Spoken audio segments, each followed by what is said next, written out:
എറണാകുളം മഹാരാജാസ് കോളേജിന്റെ തിരുമുറ്റത്ത് വർഗീയവാദികളുടെ കൊലക്കത്തിക്കിരയായ ധീര രക്തസാക്ഷി അഭിമന്യുവിന്റെ ഓർമ്മയ്ക്ക് ഇന്ന് 8 വയസ്സ്. അഭിമന്യുവിനെ ഇല്ലാതാക്കിയെങ്കിലും അവൻ ഉയർത്തിപ്പിടിച്ച വർഗീയത തുലയട്ടെ എന്ന മുദ്രാവാക്യം മാനവമോചന പോരാട്ടങ്ങൾക്ക് എന്നും ഊർജ്ജമാണ്.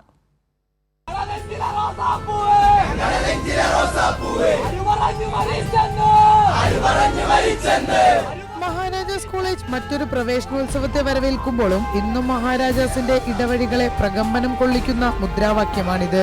വർഗീയത തുലയട്ടെ.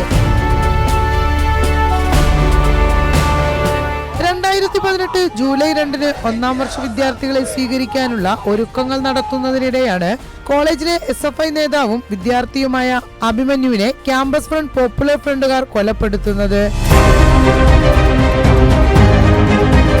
നവാഗതരെ സ്വീകരിക്കാൻ പോസ്റ്ററുകളും കൊടിതോരണങ്ങളും ഒരുക്കിയ SFIക്കാർ ക്യാമ്പസ് ചുമരിൽ വർഗീയത തുലയട്ടെ എന്ന മുദ്രാവാക്യം എഴുതിയതാണ് ക്യാമ്പസ് ഫ്രണ്ടിനെ പ്രകോപിതരാക്കിയത്.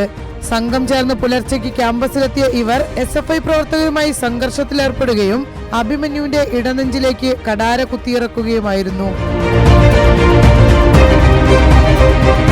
ഇടുക്കിയുടെ കർഷക ഗ്രാമമായ വട്ടവടയിൽ നിന്ന് ശാസ്ത്രജ്ഞനാവുക എന്ന സ്വപ്നവുമായി മലയിറങ്ങി മഹാരാജാസിലെത്തിയതാണ് 19-കാരൻ അഭിമന്യു.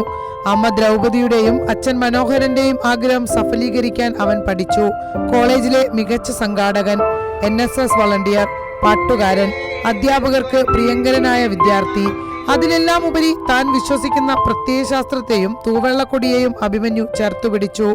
വർഗീയത ക്യാമ്പസിലേക്ക് കടന്നുവരുന്നതിനെ ചെറുത്തുനിന്നു.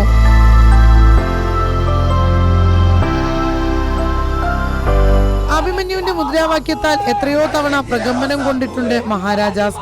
രക്തസാക്ഷിക്കുന്നിന്റെ അനന്തതയിലേക്ക് അഭിമന്യു നടന്നു നീങ്ങിയപ്പോഴും അവൻ വട്ടവടയ്ക്ക് വേണ്ടി ആഗ്രഹിച്ചതെല്ലാം ഇന്ന് അവന്റെ പ്രസ്ഥാനം യാഥാർത്ഥ്യമാക്കി. ഇന്ന് വട്ടവടയിൽ അഭിമന്യുവിന്റെ പേരിൽ ലൈബ്രറിയും PSC പരിശീലന കേന്ദ്രവും പ്രവർത്തിക്കുന്നു. അവന്റെ കുടുംബത്തിന് അടച്ചുറപ്പുള്ള ഒരു വീടും യാഥാർത്ഥ്യമായിരിക്കുന്നു.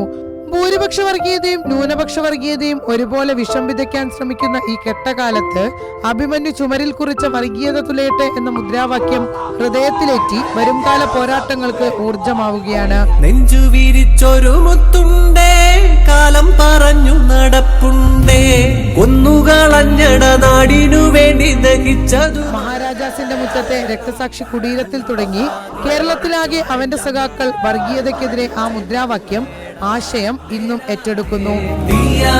അവൻ രേണുകായം, കൈരളി ന്യൂസ്.